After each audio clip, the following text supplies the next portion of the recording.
Tony D'Angelo.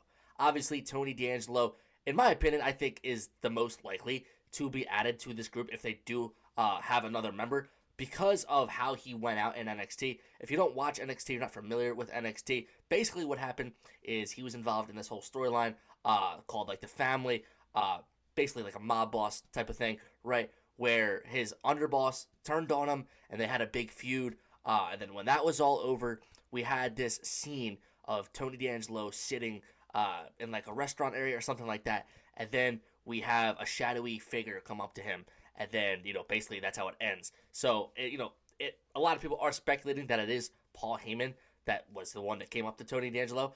I wouldn't hate this necessarily because I don't think that Tony D'Angelo can bring the gimmick he had up to the main roster because I feel like that gimmick was like made for just that storyline, which was a good storyline.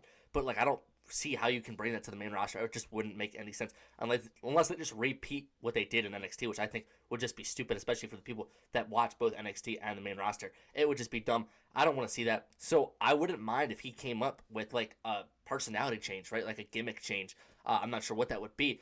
But adding him into this faction, that could do wonders for him. Whoever gets added to this faction is automatically going to have a lot of spotlight shined on them because, like, look what it's done for Braun Breaker. Look what it's done for Bronson Reed now with the whole Shula Fala thing. So I feel like whoever they do add to this group, like, it's going to help them a lot. And, like, if they really do like Tony D'Angelo and they want to see him have great success on the main roster as soon as right now, then putting him into this faction could be perfect.